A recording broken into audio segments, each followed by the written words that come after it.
Hey you guys, Jessica Payne here, and today we're going to talk about social media fatigue.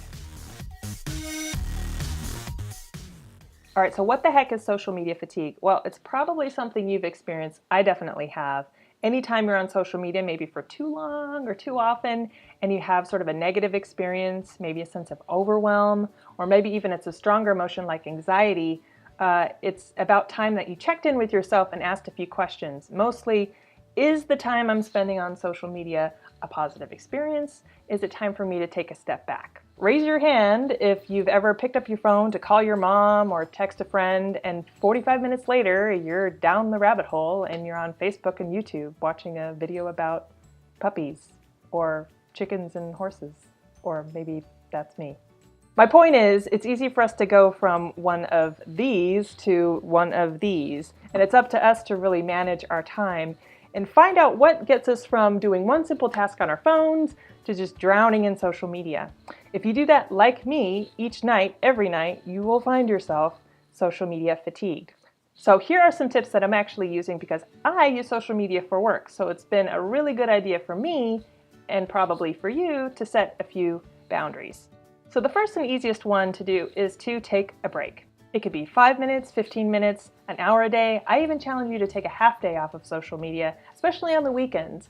For those of us who've ever been without Wi-Fi anywhere, maybe we've been camping or at the beach, at first we're frustrated, but we actually are able to adapt pretty well. For those of us over the age of 30, we actually harken back to the days before the interwebs and just how easy it is to be happy without social networks. Other ways of taking a break don't have to be so extreme. You can leave your phone in your pocket or your bag if you're out at the movies or out on a date, something I hope maybe you already do. Let's say you're sitting down for dinner with your friends or your roommates, maybe just leave your phone away.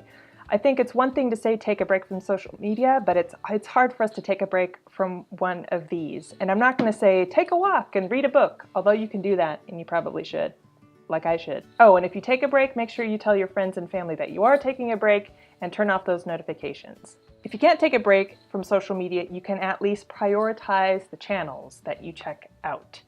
So for me, for work, I'm across multiple channels, but personally, I only really use one or two. So what I'll do each night is I'll pick one that I'll spend 15 to 20 minutes on tops. So maybe one night it's Instagram and the next night it's Facebook. That gives me a chance to check in, but it also sets myself with some strong discipline and sets boundaries so that I'm actually doing what I want to do at night, which is chill out and not jumping down the rabbit hole of online conversations. So those are some tips. They might work for you. They definitely work for me. It's all about setting boundaries and really checking in with yourself. If it's the news headlines that are bothering you, then maybe take a step back from following that for a while. If it's online conversations between friends or classmates or coworkers that don't really have you feeling good at the end of the day, maybe you don't need to jump in on those conversations. Let them be and walk away. Like anything, setting boundaries and creating kind of your own definition of your time, your own ownership of your time on social media, that's really going to improve those experiences, and you'll probably find your fatigue start to go away. Ironically, there's a lot of information online on social media about social media fatigue. So do your research. You can find tons of tips and tricks on how to beat it. And then when you're ready, maybe leave this in the other room. All right, thanks so much for watching, you guys. I'll see you on the next video.